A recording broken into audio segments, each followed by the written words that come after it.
नमो ॐ विष्णुपादाय कृष्णप्रेष्ठाय भूतले श्रीमते भक्तिवेदान्तस्वामिनिति नामिने नमस्ते सारस्वते देवे गौरवाणी प्रचारिणे निर्विशेषशून्यवादी पाश्चात्यदेशकारिणे वाञ्छाकल्पतरुभ्यश्च कृपासिन्धुभ्य एव च पतितानां पावनेभ्यो वैष्णवेभ्यो नमो नमः। जय श्री कृष्ण चैतन्य प्रभु नित्यानंद श्री अद्वैत गदाधर श्रीवासादि गौर भक्त वृंद। हरे कृष्ण कृष्ण कृष्ण हरे हरे, हरे राम राम राम हरे हरे। सर्वोपनिषदो गावो दोग्धा गोपालनंदन पार्थवत्सः सुधीर भोक्ता दुग्धम गीतामृतम महत्। तो सर्वप्रथम मैं प्रेमपुरी ट्रस्ट का हार्दिक आभार व्यक्त करता हूं कि उन्होंने हमको इस्कॉन की ओर से यहां पर आमंत्रित किया। इस गीता श्रृंखला के तहत गीता पर कुछ चर्चा करने हेतु श्रीमान प्रदीप श्रॉफ जी, श्रीमती मालिनी श्रॉफ जी का हार्दिक आभार। उन्होंने जो कुछ शब्द कहे ये मैं नहीं मानता कि सच है, लेकिन वो बतला रही है कि मुझे क्या बनना चाहिए। और निश्चित रूप से मैं यहां उपस्थित समस्त श्रोताओं का हार्दिक आभार व्यक्त करना चाहता हूं कि अपना मूल्यवान समय निकालकर वे यहां पर आए आज इस विषय पर जो चर्चा हो रही है उसको श्रवण करने हेतु। नीति शास्त्र में कहा जाता है यत्र न विद्यते श्रोताः वक्तारम किम करिष्यति नग्न क्षपन के देशे वस्त्रकम किम करिष्यति। जैसे जैन जो साधु होते हैं, जो दिगंबर जैन साधु होते हैं, वो वस्त्र नहीं पहनते। अगर कोई दिगंबर जैन साधुओं का गांव है, जब जहां सब दिगंबर जैन साधु है जो कोई वस्त्र नहीं पहनते, नग्नावस्था में रहते हैं, नग्न क्षपन का देशे वस्त्रकम किम करिष्यति। कोई कपड़े का दुकान वहां जाकर खोलेगा तो उसका धंधा क्या चलेगा। जहां कोई कपड़े पहनता ही नहीं वहां कपड़ों का दुकान खोल के क्या चलेगा। उसी प्रकार से यत्र न विद्यते श्रोता वक्तारम किम करिष्यति। जहां सुनने वाले नहीं उस वहां बोलने वाले का क्या काम। जहां कपड़े कोई पहनता नहीं वहां कपड़े का दुकान लगेगा नहीं। जहां सुनने वाले श्रोता इच्छुक नहीं वहां बोलने वाले का क्या काम। वहां बोलने वाला तो आएगा बस खाली बैठ के चला जाएगा। एक बार की बात है, एक कंपनी के मुख्य, पेप्सी कोला कंपनी के जो मुख्य थे, उन्होंने विचार किया कि यदि दुबई अबुधाबी ऐसे रेगिस्तान रूपी जो देश है वहां पर अपना धंधा पानी बहुत चलेगा। बहुत तेज धूप है, लोग तो शीतल पेय चाहते हैं, कोल्ड ड्रिंक चाहते हैं। अपने जो मार्केटिंग मैनेजर है, सेल्स मैनेजर है, उनको वहां भेज दिया जाए तो पेप्सी कोला का जो बिक्री है वो बढ़ जाएगी। तो उनके मार्केटिंग व्यक्ति जो है वो चले गए दुबई इत्यादि, चले गए रेगिस्तान में, लौट के आए, एक भी बोतल नहीं बिकी। तो मार्केटिंग जो मैनेजर से पूछा उन्होंने, मुख्य ने कंपनी के, अरे भाई ये क्या हुआ, आप तो वहां पेप्सी कोला की बिक्री बढ़ाने के लिए गए थे, एक भी बोतल नहीं बिकी। इश्तेहार बनाया था कुछ? बोले हाँ बहुत बढ़िया इश्तेहार बनाया था, दिखलाइए क्या इश्तेहार है। तो इश्तेहार में 3 चित्र लगे थे। सर्वप्रथम चित्र था एक अरब का, अरबी कपड़ों में, बिल्कुल थका हारा बेचारा, यूं मुंह करके बिल्कुल थका हारा व्यक्ति था अरब। बिल्कुल बगल वाले दूसरे चित्र में था वही अरब पेप्सी की बोतल पाता है, पेप्सी की बोतल पीता है। और तीसरे चित्र में था अरब बिल्कुल ताजा तवाना होकर, बिल्कुल शक्तिशाली। तो मुख्य ने कहा ये तो बहुत अच्छा इश्तेहार है, एक भी बोतल नहीं बिकी।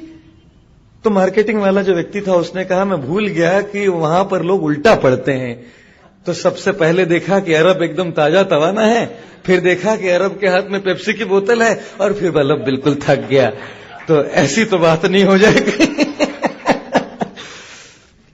तो बिल्कुल आप यदि रेगिस्तान में जाइएगा तो वहां तो शीतल पेय की जरूरत है, और ये संसार एक रेगिस्तान के समान है। यहां भी गीता जैसे शीतल पेय की जरूरत है। और सारे स्वामी दास इत्यादि जो संत महंत है वो तो सब मार्केटिंग मैनेजर है, गीता का शीतल पेय बिकने के लिए आ रहे हैं। और जहां गीता का शीतल पेय बिकेगा नहीं वहां जाके क्या फायदा।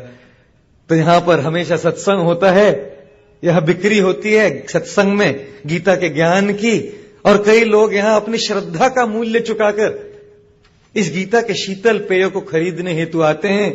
इसीलिए तो बिक्री करने वाले भी यहां आते हैं, नहीं तो वहां भेज दीजिए जहां किसी को कोई रुचि नहीं। यत्र न विद्यते श्रोता वक्तारम किम करिष्यति, जहां श्रद्धालु श्रोता ध्यानपूर्वक श्रवण नहीं करना चाहे, वहां पर क्या उपयोग किसी वक्ता का। और इसीलिए आप लोग तो सब खरीदने के लिए आए हैं गीता का ज्ञान अपने श्रद्धा का मूल्य चुकाकर। मैं ये तो नहीं जानता कि मैं सही तरह से मार्केटिंग कर पाऊं कि नहीं गीता के ज्ञान का जो भगवान कृष्ण ने दिया है, लेकिन आप सबकी प्रार्थनाओं से और आशीर्वचनों से कुछ प्रयास करने की कुछ योजना यहां पर है। तो आज और कल हम भगवत गीता पर कुछ चर्चा करेंगे। आज मैं भगवत गीता की भूमिका प्रस्तुत करना चाहता हूं और कल संक्षिप्त में सारे 18 अध्यायों को संक्षिप्त में दोहराना चाहता हूं। 18 अध्याय एक प्रवचन में या 2 प्रवचन में संपूर्ण रूप से समझाना बड़ा कठिन है। हमारे मंदिर में मैं 3 गीता के प्रवचन करता हूं, एक सोमवार को, एक रविवार को और एक शुक्रवार को, और करीब 100-150 लोग आते हैं। अंग्रेजी में होता है प्रवचन, और एक अध्याय को पूर्ण करने के लिए हमने अभी करीब 1.5 से 2 साल लगाए हैं। तो अब दो प्रवचनों में 2-2 घंटों के तो कुछ हो नहीं पाएगा, किंतु संक्षिप्त रूप से जो सारांश है वो बताने का यहां पर प्रयोजन है। आशा है कि आप सबके चरणों में जो समर्पित सेवा है आपको किसी प्रकार से कुछ लाभ अवश्य प्रदान करेगी। अन्यथा मेरी तो कोई योग्यता है नहीं, किंतु यहां पर बस आप लोगों के आदेश अनुसार और आपके निवेदन अनुसार मैं यहां पर ऊपर बैठा हूं। आप यहां पर कई लोग बुजुर्ग हैं, कई लोगों ने गीता को भली भांति पढ़ रखा है, कई लोगों ने कई सालों से गीता को केवल पढ़ा नहीं है किंतु अपने जीवन में उतारने का भी प्रयास किया है। मैं तो एक नौजवान युवक बस यहां पर आकर कुछ 2 शब्द सबके निवेदन के अनुसार कहने का प्रयास कर रहा हूं। आशा है ये सेवा आपके लिए लाभप्रदायक ही होगी। सर्वप्रथम आज मैं ये मुद्दा प्रस्तुत करना चाहता हूं कि भगवत गीता है क्या। कई बार लोगों को भगवत गीता के बारे में कई विचार होते हैं, उनके मन में नाना प्रकार के विचार, तर्क वितर्क उनके मन में होते हैं। भगवत गीता वास्तव में है क्या? 5 अलग अलग दृष्टिकोण में प्रस्तुत करना चाहता हूं। सर्वप्रथम मैं ये बतलाना चाहता हूं कि भगवत गीता ये एक औषधि है, ये एक दवाई है। जिस प्रकार से इस संसार में यदि व्यक्ति को कोई शारीरिक बीमारी हो जाए, कोई शारीरिक रोग हो जाए, तो शारीरिक रोग औषधि से, दवाई से ठीक होता है। उसी प्रकार से इस संसार में यदि किसी को आत्मिक या मानसिक रोग हो जाए, तो इस आत्मिक और मानसिक रोग का निवारण करने हेतु भगवत गीता एक औषधि है। कई बार हम देखते हैं कि आजकल की आधुनिक सभ्यता में लोग जिम्नेशियम में जाते हैं, जिम में। आजकल बंबई शहर में तो बहुत ज्यादा संस्कृति आ गई है। Gold gym, Mickey Mehta gym, Talwalkar gym और 360 डिग्रीज मिक्की मेहता और body by inch temple, inch by inch, नाना प्रकार के जिम हैं। लोग सब जाते हैं और जिम में शारीरिक कसरत करते हैं जिससे अपने शारीरिक बल को बढ़ाएं, शारीरिक योग्यता को बढ़ाएं। क्या इस संसार में ऐसा कोई जिम है जहां हम अपनी मानसिक योग्यता को बढ़ा पाए? क्या जहां हम जाके अपने मानसिक स्वास्थ्य को ठीक कर पाए? जिम में तो जाकर कोई डंबल है, ऊपर नीचे उठा लेंगे, अपने शरीर का स्वास्थ्य बनाए रखेंगे।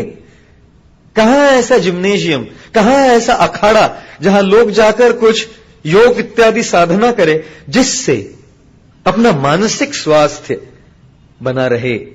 यदि शारीरिक स्वास्थ्य के लिए औषधि होती है तो मानसिक और आत्मिक स्वास्थ्य के लिए भी औषधि होती है। कहा जाता है शारीरिक स्वास्थ्य के संदर्भ में कि आप किसी भी हालत में भगवान को नाराज नहीं कीजिएगा। यदि भगवान को नाराज कीजिएगा तो डॉक्टर के पास जाना पड़ेगा, और किसी भी हालत में डॉक्टर को नाराज नहीं कीजिएगा, डॉक्टर को नाराज कीजिएगा तो भगवान के पास जाना पड़ेगा। और इसीलिए बतलाया जाता है शारीरिक स्वास्थ्य के संदर्भ में कि डॉक्टर तो शारीरिक स्वास्थ्य के लिए औषधि देते हैं। भगवत गीता ये मानसिक और आध्यात्मिक स्वास्थ्य के लिए औषधि है। किंतु कई बार औषधि कड़वी होती है। कई बार व्यक्ति को औषधि ग्रहण करने में रुचि नहीं होती, केवल इसी कारण से कि औषधि कड़वी होती है। और भगवत गीता में सत्य प्रस्तुत किया गया है, और सत्य प्रायः कड़वा होता है। इसलिए शास्त्र में कहा गया है, सत्यम ब्रूयात प्रियम ब्रूयात न ब्रूयात सत्यम अप्रियम। सत्य को ही हमेशा कहना चाहिए, किंतु सत्य को प्रिय ढंग से, मधुर ढंग से कहना चाहिए कि सामने वालों को लगे वाह बड़ा मजा आ गया, आनंद आ गया, वही बात कल सुनकर गए हैं। लेकिन यदि मधुरता से प्रस्तुत किया जाए और एक प्रिय तरीके से किया जाए, सत्यम ब्रूयात, सत्य कहा जाए, प्रियम ब्रूयात, लेकिन इस प्रकार से कहा जाए कि सब लोगों को प्रिय लगे, अप्रिय न लगे, कड़ुआ न लगे। गीता में कृष्ण कहते हैं कि जो व्यक्ति बोलता है, वाक तपस्या क्या है? एक शारीरिक तपस्या होती है, शरीर की तपस्या, एक मानसिक तपस्या होती है, मन की तपस्या, और एक वांग्मय तपस्या होती है, शब्दों की तपस्या। शब्दों की तपस्या क्या है? हमेशा सत्य बोलना। सत्य कैसा हो? कड़वा न हो, मधुर हो। सत्य को मधुरता पूर्वक प्रस्तुत करने का प्रयास होना चाहिए। केवल मधुर सत्य बोल के कोई फायदा नहीं। वो मधुर सत्य जिसको कहा जा रहा है उसके लिए हितैषी हो, अर्थात उसका हित हो, वो मधुर सत्य कहने से। इसको वांग्मय तपस्या कहते हैं। और मेरा सबसे यहां निवेदन है कि इस प्रकार की तपस्या करने का प्रयास कीजिए। हमेशा सत्य कहिए, लेकिन जब सत्य कहिएगा तो इस प्रकार से कहिए कि दूसरों को चोट न पहुंचे। सत्य ही कहना है, लेकिन प्रिय तरीके से, मधुरता से कहना है। और साथ ही साथ इस तरह से कहना है कि जो सुन रहा है उसका भला हो। इसको कहते हैं वांग्मय तपस्या। आज आप लोग अपने मन में विचार कीजिए कि क्या मैं इस वाक तपस्या का अपने जीवन में आचरण कर रहा हूं या कर रही हूं। नाना प्रकार की तपस्या तो मैं करता हूंगा या कर रही होंगी। सोमवार का व्रत करते होंगे, कोई नाना प्रकार की तपस्या इत्यादि करते होंगे। क्या वांग्मय तपस्या हम करते हैं? कहा जाता है कि जो जीवा होती है ना, इसमें कोई हड्डी नहीं है, लेकिन जब बोलती है ना बिना हड्डी के ये जीवा कई लोगों के हृदय को यूं चोट पहुंचा देती है। एक बार जीवा में और 32 दांत में खूब लड़ाई चल रही थी, तो 32 दांतों ने जीवा से कहा, तू अपने आप को क्या समझती है? यदि मैं तुझे काट डालू ना तो टुकड़े टुकड़े हो जाएगी तेरी। जीवा ने 32 दांतों से कहा, तुम अपने आप को क्या समझते हो? मैं एक शब्द कहूंगी ना, 32 के 32 टूट जाएंगे। जीवा में बहुत अधिक शक्ति है, और इसीलिए वांग्मय तपस्या अत्यधिक आवश्यक है। व्यासदेव से सीखिए कि शंकरम शंकराचार्य केशवम बादरायण। कृष्ण स्वयं भगवान श्री कृष्ण बादरायण व्यासदेव के रूप में आकर बद्रिकाश्रम में बैठे हुए हैं, सरस्वती के नदी के तट पर, और समस्त वैदिक ग्रंथों का संचलन कर रहे हैं, समस्त वैदिक ग्रंथों की रचना कर रहे हैं। किंतु जान जाते हैं कि कलयुग के जो जीव हैं उनकी बुद्धि इतनी कम है, इतने अल्पायुषी है, इतने अल्प बुद्धि वाले हैं कि क्लिष्ट सिद्धांत को समझने की योग्यता नहीं। अरे गणित को नहीं समझते पाठशाला में, गणित को नहीं समझते, रसायन शास्त्र को नहीं समझते, भूगोल इतिहास को नहीं समझते, इसलिए वेदों के क्लिष्ट सिद्धांतों को ये कलयुग के अल्प बुद्धि जीव क्या समझेंगे। तो बादरायण व्यासदेव जी ने विचार किया कि किसी न किसी तरीके से कलयुग के इन जीवों को ये सत्य तो समझाना है, ये दवाई तो देनी है, ये औषधि तो देनी है, अन्यथा उनका मानसिक स्वास्थ्य, आध्यात्मिक स्वास्थ्य कैसे बना रहेगा। यदि उनको ये दवाई देनी है तो एक कलयुग के जीव तो कड़वी दवाई बिल्कुल पसंद नहीं करते, बिल्कुल पसंद नहीं करते। होम्योपैथिक दवाई उनको बहुत पसंद आती है, मीठी होती है ना, भले काम करे न करे, लेकिन होम्योपैथिक दवाई तो बहुत पसंद आती है। और आयुर्वेद में दवाई कौन सी अच्छी लगती है? जिसमें किशमिश भिगो के खाने हो, काले मुनक्के भिगा के खाने हो, या जिसमें शहद हो, वो दवाई तो बहुत पसंद आती है क्योंकि मधुर होती है। व्यासदेव जी ने जान लिया कि कलयुग के इन जीवों को यदि सत्य की औषधि प्रदान करनी है तो इस तरीके से प्रदान करनी होगी कि हाय ये औषधि प्राप्त हो और पता न लगे कि कड़वी है। जैसे हिंदी में कहते हैं झापड़ मारो लेकिन प्रेम से मारो। झापड़ मारते हो तो प्रेम से मारते हो तो आदमी कहता है और मारिए। उसी प्रकार से परम पूज्य बादरायण व्यासदेव जी विचार कर रहे हैं कि यदि इसी सिद्धांत को मुझे सत्य को देना है, कड़वी सच्चाई बतलानी है, इसको मधुरता से बतलाना है, रोमांचक ढंग से बतलाना है, कैसे बतलाएंगे? महाभारत की रचना करते हैं। महाभारत की रचना करते हैं और महाभारत की रचना करने हेतु जब महाभारत के लिखान का काम आता है तो सोचते लेखन कौन करेंगे? ब्रह्मा जी कहते गणेश जी को बुलाइए। गणेश जी आ जाते हैं। गणेश जी का सर्वप्रथम कंडीशन रखते हैं कि आपको बिल्कुल गंगा की तरह महाभारत बतलाना होगा। आप रुक गए, मैं चला। आप जैसे ही रुकोगे मैं चला जाऊंगा। बादरायण जी ने कहा कोई बात नहीं, मंजूर, लेकिन मेरी भी एक कंडीशन है, अर्जी है। वो क्या? जब तक आप प्रत्येक शब्द भली भांति समझ नहीं जाओ तब तक आप लिखोगे नहीं। दोनों ने बात मान ली और व्यासदेव जी कहते जाते थे, लेकिन जब विचार करना होता तो हिंदी में जानता नहीं क्या कहते हैं, अंग्रेजी में रिडल कहते हैं, पहेलियां दे देते थे। इसको संस्कृत में कूट श्लोक कहते हैं। महाभारत में 8000 ऐसी पहेलियां हैं। बीच बीच में जब व्यासदेव जी को विचार करना होता तक पहेली दे देते थे, सोचते रहो तब तक मैं विचार करके आगे की बात बता दूंगा। एक पहेली मैं आपको बतलाना चाहूंगा, बड़ी रोमांचक पहेली है। व्यासदेव जी ने गणेश जी से कहा कि 5 वस्तुओं को अत्यधिक शुद्ध मानना चाहिए। सर्वप्रथम शिव जी के शरीर पे जो वस्तुएं हैं उसको अत्यधिक शुद्ध मानना चाहिए। तो गणेश जी सर खुजलाने लगे। शिव जी के गले में तो कई बार खोपड़ियों की माला होती है, क्या उस माला को शुद्ध मानना चाहिए? शिव जी के शरीर पे तो कई बार भस्म होता है जो मृत शरीर का भस्म है, क्या उसको शुद्ध मानना चाहिए? गणेश जी विचार करने लगे। दूसरी पहेली व्यासदेव जी ने कही, दूसरी बात, केवल यह नहीं, उच्चिष्ट को अत्यधिक शुद्ध मानना चाहिए। झूठा यदि मिल जाए तो उसको अत्यधिक शुद्ध मानना चाहिए। आप लोग कहेंगे झूठा किसी का? आजकल तो लोग खाते हैं, आधा वड़ा पाव खाते हैं, आधा दूसरे को देते हैं। गंदी बात है छी। कितनी बार मैं देखता हूं लोग यूं आधा खाते हैं और दूसरा आधा को दे देते, फिर उसका छोटा बचा हुआ खाते हैं। झूठा खाते हैं। उच्चिष्ट को शुद्ध मानना चाहिए, व्यासदेव जी ने कहा। तीसरा, किसी भी स्थान पर जहां पंछी मल विसर्जित करते हैं उसको शुद्ध मानना चाहिए। हमारी कार पर तो बहुत मल विसर्जन करते रहते हैं पंछी, क्या उस कार को हम शुद्ध मानेंगे?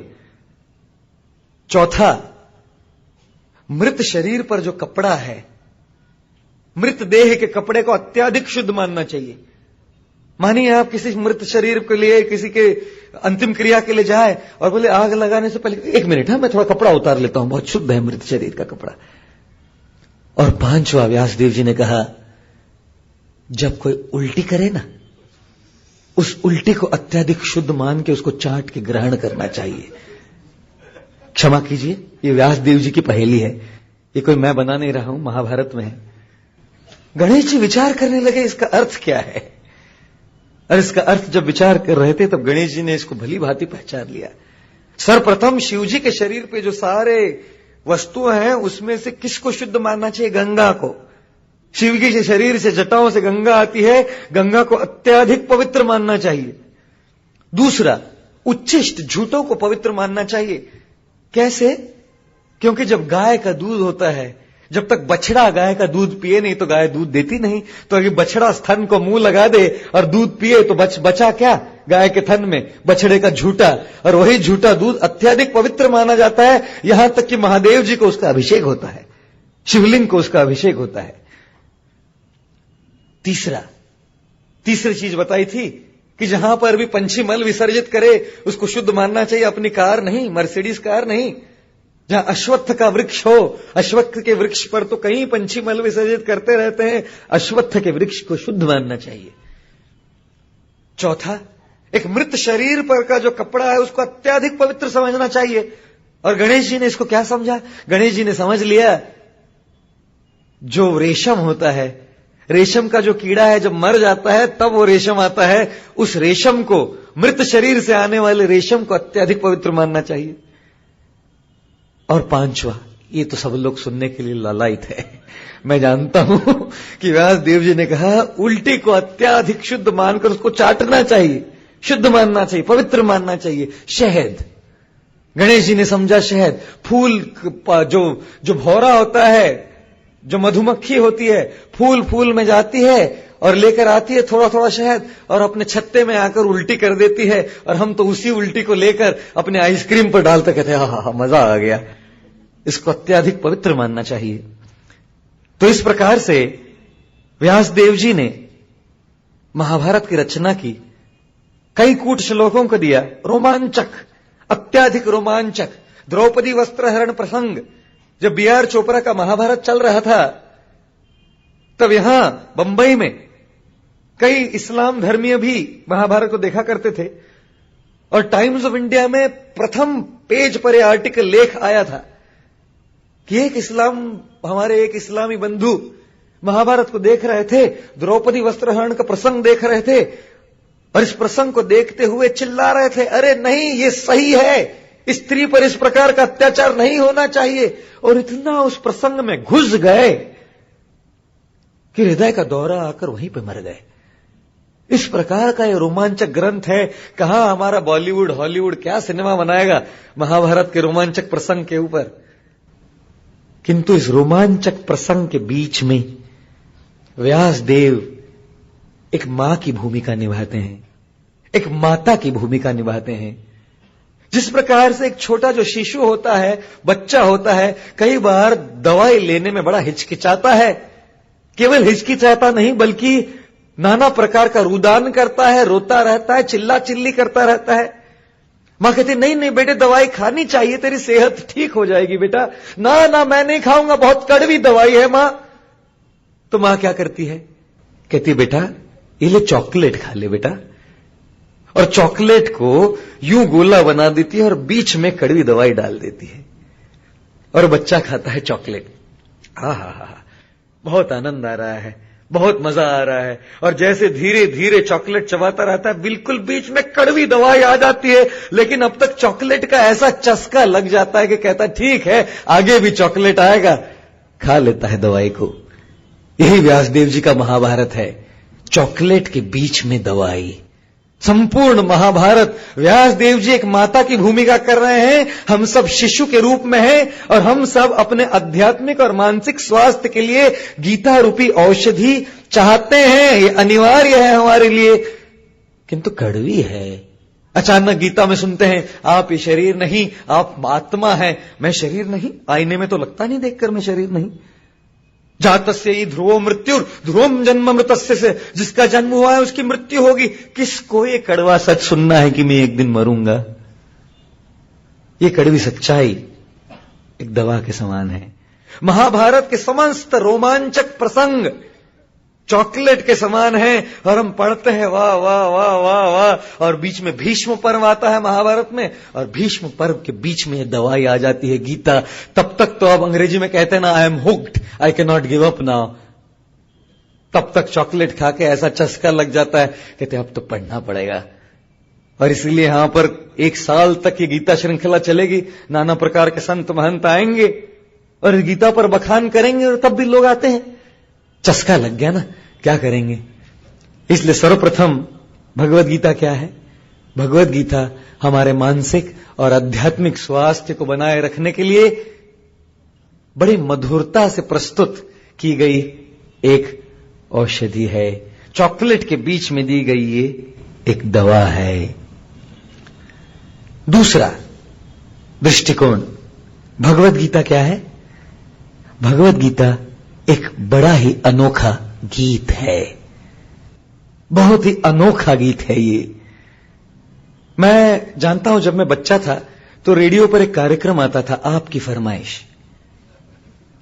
आज आपकी फरमाइश में आप सुनेंगे शोले सिनेमा से फलाना फलाना गाना, संगीतकार लक्ष्मीकांत प्यारेलाल, गायक मोहम्मद रफी, और फरमाइश बंबई से चुन्नू की, जोधपुर से मुन्नू की, जयपुर से टुन्नू की, और राजस्थान से चिन्नू की। आपकी फरमाइश में सुनिए ये गीत। जब भी हम गीत की बात करते हैं तो एक गायक की बात करते हैं, और आज तो निश्चित रूप से श्रीमती मालिनी श्रॉफ जी की फरमाइश से आज हम यहां पर आए हैं। आपकी ही फरमाइश से बैठे हैं और सारे प्रेमपुरी ट्रस्ट की फरमाइश से, आप लोगों की फरमाइश से ही आए हैं यहां पर भगवत गीता का ये व्याख्यान करने हेतु। और इसीलिए ये जो एक अनोखा गीत है, प्रत्येक गीत का एक गायक है, हर एक गीत का एक गायक होता है। एसपी बालासुब्रमण्यम है, मोहम्मद रफी है, AR रहमान है, और नाना प्रकार के कई प्रकार के गायक हुए हैं। पंडित भीमसेन जोशी हुए, हाल ही में जगजीत सिंह गुजर गए, कई गायक हुए हैं जिन्होंने गीत गाए हैं। लेकिन ये जो गीत है, ये एक बड़ा ही अनोखा गीत है, भगवत गीत। कौन है इस गीत के गायक? इस गीत के गायक है भगवान। भगवान ने गाया हुआ ये गीत है, और इसीलिए इसको कहते हैं भगवत गीत। और अपभ्रंश जब होता है तो उसको कहते हैं भगवत गीता। ये गीता नहीं है, इसका उच्चार सही भगवत गीता नहीं है, इसका उच्चार सही है भगवत गीत। भगवान ने गाया हुआ ये अनोखा गीत। और श्रील प्रभुपाद जी अपनी टिप्पणी में कहते हैं कि भगवान की परिभाषा क्या है। कई बार लोगों को परिभाषा की आवश्यकता होती है, डेफिनेशन। सब लोग डेफिनेशन चाहते हैं। मैंने अंग्रेजी में पढ़ा, what is the definition of father?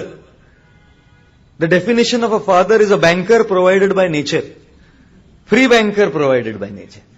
What is the definition of a cigarette? Definition of a cigarette is a stick of tobacco with fire at one end and a fool at the other. नाना प्रकार की परिभाषा तो लोग करते रहते हैं। भगवान की परिभाषा क्या है? श्रील प्रभुपाद जी समझाते हैं। यदि किसी व्यक्ति के पास बहुत धन है, उसको संस्कृत में क्या कहते हैं? धनवान। यदि किसी व्यक्ति के बहुत ज्यादा बल है, उसको संस्कृत में क्या कहते हैं? बलवान। यदि किसी व्यक्ति के पास बहुत विद्या है, उसको संस्कृत में क्या कहते हैं? विद्यावान अर्थात विद्वान। जिसके पास धन हो वो धनवान, जिसके पास विद्या हो वो विद्वान, जिसके पास बल हो वो बलवान, जिसके पास डैश हो वो भगवान। भगवान।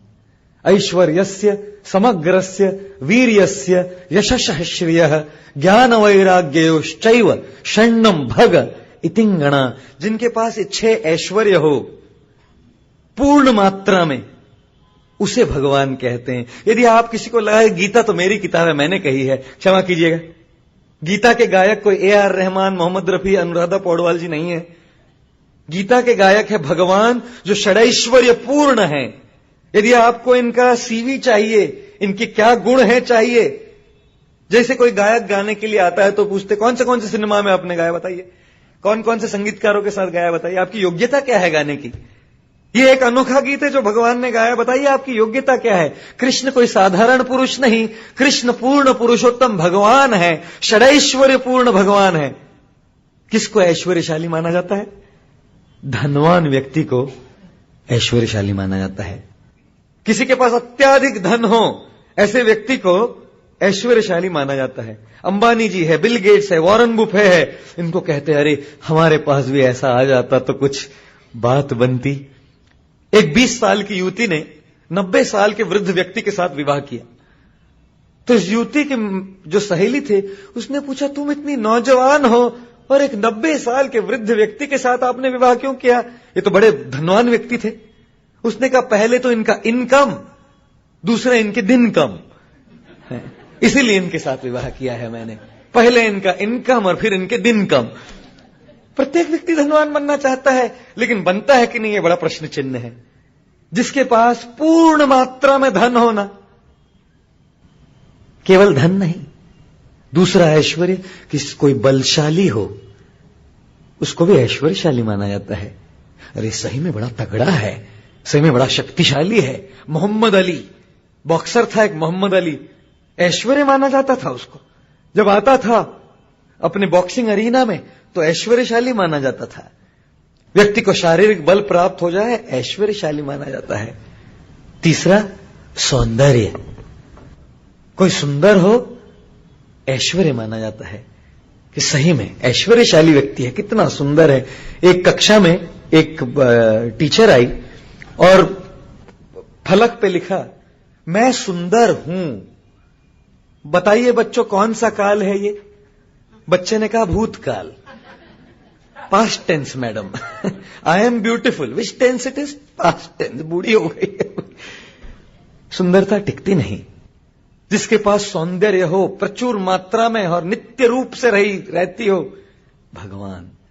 चौथा ऐश्वर्य है ज्ञान, जिसके पास ज्ञान हो, ऐसा ज्ञान कि सदियों तक लोग इस ज्ञान पर चर्चा करें, सदियों तक बैठकर गीता श्रृंग व्याख्यान माला का आयोजन करे। बाकी ज्ञान क्या पढ़ेंगे। एल्बर्ट आइंस्टाइन वैज्ञानिक थे, बड़े बुद्धिशाली थे। एक सुंदर स्त्री आई, कहने लगे, हे एल्बर्ट जी, आइंस्टाइन जी, आप इतने बुद्धिशाली, मैं इतनी सुंदर, हमारा यदि विवाह हो जाए, सोचिए हमारा बेटा क्या होगा। आप जैसा बुद्धिशाली, बुद्धिवान और मुझ जैसा सुंदर। आइंस्टाइन जी ने कहा, ऐसा हुआ तो अच्छे, उल्टा हुआ तो गड़बड़ हो जाएगा। आपकी बुद्धि और मेरा सौंदर्य तब तो पूरा प्लान चौपट हो जाएगा। ज्ञान एक ऐश्वर्य माना जाता है। धन, बल, सौंदर्य, ज्ञान, प्रसिद्धि। यदि कोई प्रसिद्ध हो, नित्य रूप से प्रसिद्ध हो, ऐश्वर्य माना। एक बार मैं पुणे से आ रहा था ट्रेन में, और एक व्यक्ति के हाथ थैली में थे, पूरी यात्रा में थैली में थे। तो मैंने कहा, क्यों जी, हाथ थैली से निकालते नहीं आप? नाखून इतने लंबे उगाए हुए थे, इतने लंबे नाखून। Guinness book of world record में नाम दर्ज करा दिया गया कि इसके दुनिया में सबसे लंबे नाखून हैं। और एक व्यक्ति की मूछें, इतनी बड़ी बड़ी मूछें हैं कि अब यहां से यहां सारे बाल पे एक जटा बंध गई मूछों से। अरे प्रसिद्धि के लिए लोग क्या नहीं करते, कांच खा जाते हैं, नाखून बढ़ाते हैं, मूछ बढ़ाते हैं और नाना प्रकार के कार्य करते रहते हैं। प्रसिद्धि एक ऐश्वर्य है। और अंत में वैराग्य। वैराग्य बहुत बड़ा ऐश्वर्य है। वैराग्य एक ऐसा ऐश्वर्य है जो कोई व्यक्ति सब कुछ त्याग करके वैरागी बन जाए ना, बड़े बड़े लोग आके उनके चरणों में बैठकर वंदन करते हैं और उनके मुखारविंद से सुनने की लालसा रखते हैं। ये भी एक बहुत बड़ा ऐश्वर्य है। महात्मा गांधी जी को इतना बड़ा क्यों माना जाता है? उनके वैराग्य की वजह से। बिल्कुल सीधी सादी जिंदगी, सीधा साधा जीवन जीने की वजह से उनको बड़ा माना जाता है। ये 6 ऐश्वर्य माने जाते हैं। ये 6 ऐश्वर्य जिस व्यक्ति में पूर्ण मात्रा में उपस्थित हो और जो नित्य काल तक उपस्थित रहे, उन्हें भगवान कहा जाता है। यह अनोखा गीत इस संसार के किसी गायक ने नहीं गाया है। यह अनोखा गीत केवल यह वसुदेव और देवकी के किसी साधारण काले पुत्र कृष्ण ने नहीं गाया है। यह गीत केवल कोई यशोदानंद का सूत, जो गोकुल का एक वैश्य है, ग्वाला है, उसने नहीं गाया है। यह गीत भगवान ने गाया है। षडैश्वर्य पूर्ण भगवान ने गाया है, जिनमें 6 ऐश्वर्य है और हमेशा के लिए उपस्थित रहेंगे। ऐसे षडैश्वर्य पूर्ण पुरुषोत्तम भगवान ने गाया है, श्री कृष्ण ने गाया है। इसीलिए गीता में आप देखिएगा, जहां भी कृष्ण का उल्लेख आता है, वहां श्री कृष्ण उवाच नहीं कहा जाता, श्री भगवान उवाच कहा जाता है। अन्य शास्त्रों में किसी का भी उल्लेख आएगा ना, श्री रुद्रोवाच, श्री ब्रह्मोवाच, श्री देवाह ऊचु, श्री इंद्रोवाच। किंतु गीता में देखिए, जब कृष्ण गीता का बखान कर रहे हैं, वहां पर क्या आता है? श्री भगवान उवाच। गीता दूसरा दृष्टिकोण बतला रहा हूं। पहले तो गीता एक औषधि है, दूसरा गीता एक बहुत ही अनोखा गीत है। गीत के द्वारा कभी कभी मन लुभावने गीत होते हैं। आजकल के गीत, उसमें कोई अर्थ है कि नहीं मैं जानता ही नहीं। I am yours, you are yours, हम नाचते हैं, तुम नाचते हो, तुम पेड़ के नीचे, मैं पेड़ के ऊपर, हवा आ रही है, हवा जा रही है, सांस ले रहा हूं, पानी पीजिए। कोई अर्थ नहीं होता संगीत में, आज के गीत में है कोई अर्थ नहीं होता। मैंने तो देखा नहीं है आज तक कई अर्थ में। और क्या बोलते हैं वो समझने में आधा घंटा लग जाता है, और आधा घंटा देने के बाद कुछ समझ में आ जाए तो मान लीजिए कि आप सौभाग्यशाली है। भूले बिसरे कुछ गीत होते थे कुछ समय पहले। हिंदी सिनेमा के भी गीत होते थे कुछ, जिसमें कुछ अर्थ होता था। चढ़ता सूरज धीरे धीरे ढलता ही ढल जाएगा, याद रख सिकंदर के हौसले भी हाली थे, जब गया था इस जमी से दोनों हाथ खाली थे, वो जो तेरे भाई थे वक्त का चलन देंगे, छीन के तेरी दौलत 2 ही गज कफन देंगे, वो जो तेरे साथी है जिनको अपना कहता था वो न तेरे साथी है, मौत है तेरी मंजिल और वो सब बाराती है। मुट्ठी बांध के आने वाले हाथ पसारे जाएगा, धन दौलत जागीर से तूने क्या पाया क्या पाएगा, चढ़ता सूरज धीरे धीरे ढलता ही ढल जाएगा। कुछ तो मतलब है, गीत है लेकिन गीत में कुछ मतलब है। लेकिन आज तक इस संसार में कोई व्यक्ति नहीं हुआ जिसने ऐसी गीत की रचना की जिसमें जीवन का संपूर्ण मतलब दे दिया गया हो। गीत की रचना करेगा, जीवन का एक दृष्टिकोण देंगे, दूसरे किसी ने गीत की रचना की, दूसरा कोई दृष्टिकोण मिलेगा। कौन सा ऐसा गीत है जिसमें जीवन का संपूर्ण सारांश दे दिया जाए? वो है भगवत गीत, एक अनोखा गीत। ऐसा अनोखा गीत कि इस गीत में जीवन की शैली, किस प्रकार से अपने जीवन को जिया जाए, संपूर्ण रूप से समझा दिया गया है। और आज तक मैंने कोई भी सिनेमा के गीत को लोगों के जीवन में परिवर्तन लाते हुए नहीं देखा। लोग मनोरंजन के लिए तो सुन लेते हैं, अच्छा गाना है, थोड़ा विचार करते हैं, कभी नाराज होते हैं, कभी थोड़ा रो भी देते हैं। गाना सुनते सुनते बगल वाले को एक अपना रुमाल देना पड़ता है, कोई बात नहीं, ले लो, कोई बात, इतना दुख करने की कोई शोक करने की कोई आवश्यकता नहीं। करते हैं कई बार लोग इस प्रकार की बातें। किंतु आज तक ऐसा कोई गीत नहीं हुआ जिसने हजारों की तादाद में, लाखों की संख्या में लोगों के जीवन में परिवर्तन लाया है। परम पूज्य एसी भक्तिवेदांत स्वामी श्रील प्रभुपाद जी, इस्कॉन के संस्थापक आचार्य, यहां कल मैं उनका गीता दर्शन समझाऊंगा, आज तो केवल भूमिका प्रस्तुत कर रहा हूं। वे जब विदेश गए और विदेश में गीता का प्रचार किया तो हजारों लाखों की संख्या में लोगों ने, विदेशी लोगों ने, परदेशी लोगों ने, फिरंगों ने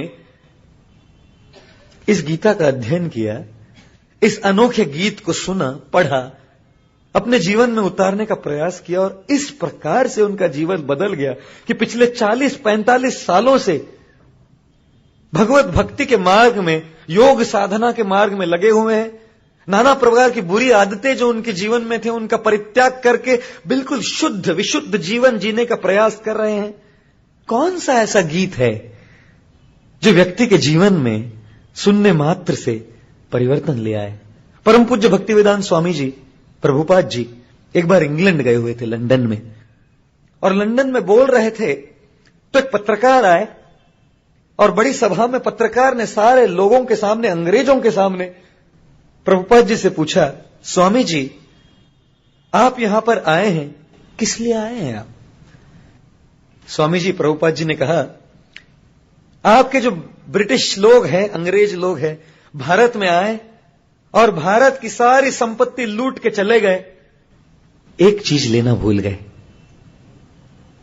भगवत गीता, भारत की आध्यात्मिक संस्कृति आप चुराना भूल गए, हम आपको देने आए, लीजिए, हम आपको ये देने आए हैं। और इसीलिए श्रील प्रभुपाद जी ने कहा कि हम आपको ये गीता का ज्ञान देने आए हैं, ये अनोखा गीत प्रदान करने आए हैं जिससे आपके जीवन में परिवर्तन आएगा।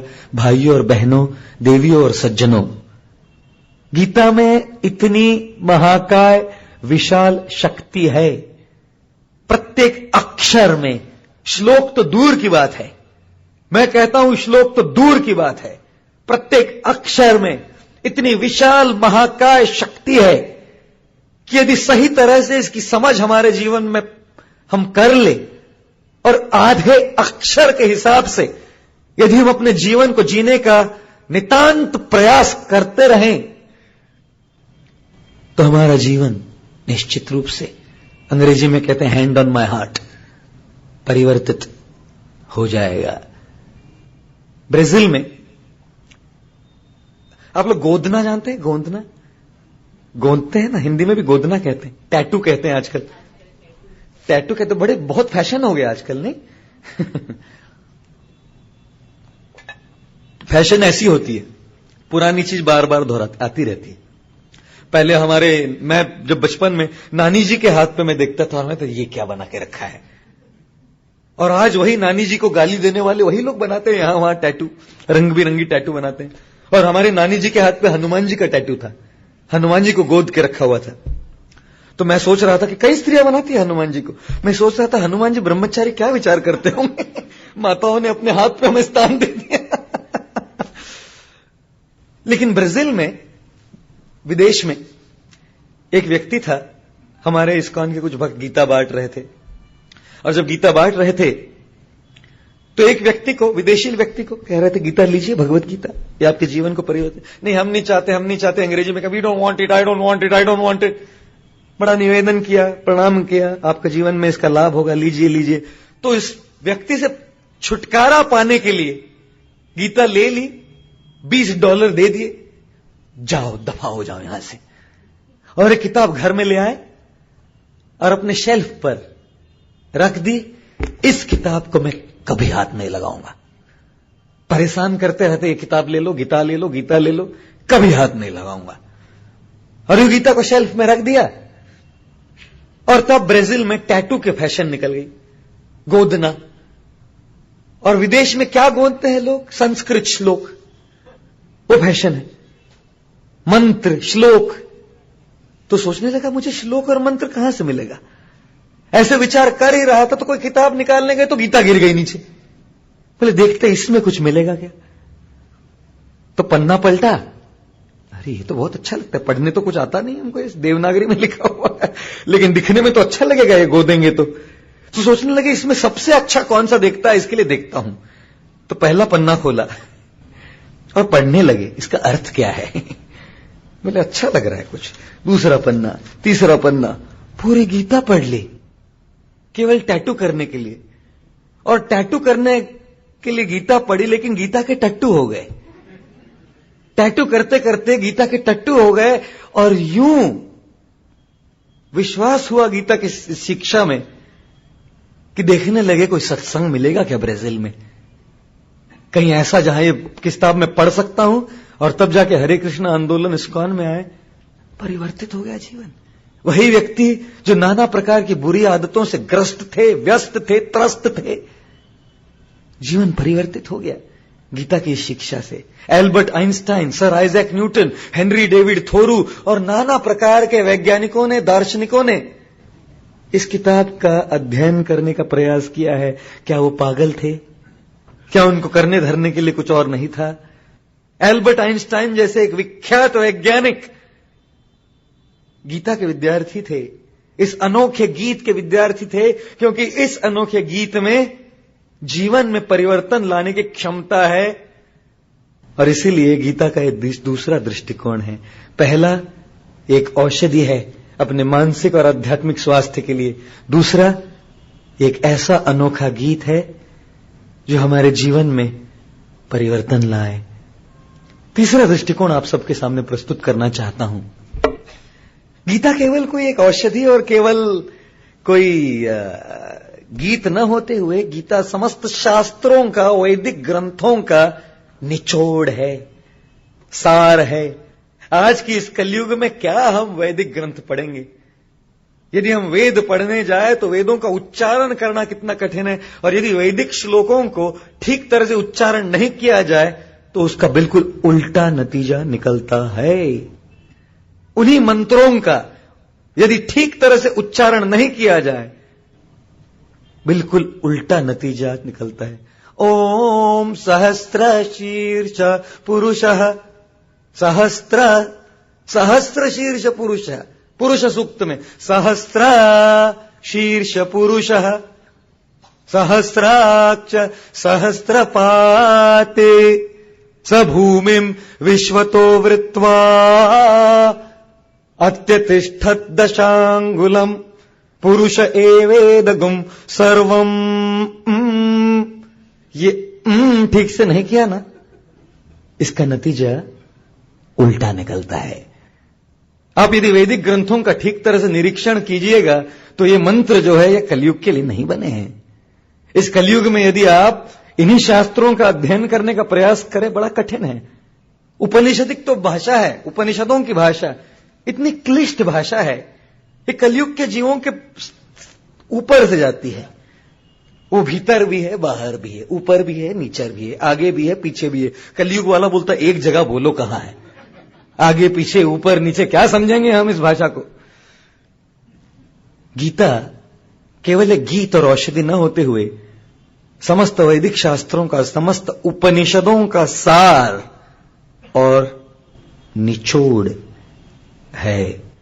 जिस प्रकार से यदि आप फोन खरीदिएगा, कोई फोन खरीद के ले आते हैं तो फोन के साथ एक किताब आती है, उसको अंग्रेजी में इंस्ट्रक्शन मैनुअल कहते हैं। उसमें बतलाया जाता है फोन का प्रयोग कैसे किया जाए और कैसे नहीं किया जाए। यदि इस मानव जीवन की तुलना एक फोन से की जाए तो शास्त्र एक इंस्ट्रक्शन मैनुअल के समान है, जो हमको बतलाए कि इस मानव जीवन का उपयोग कैसे किया जाए और इस मानव जीवन का उपयोग कैसे न किया जाए। और यदि आप कहे मैं नहीं मानूंगा फोन का इंस्ट्रक्शन मैनुअल, वो कहता है 230 वोल्ट पे लगाओ, मैं 1000 वोल्ट पे लगाऊंगा, तो दिवाली होगी, वहां पर पटाखे फूटेंगे उसमें से।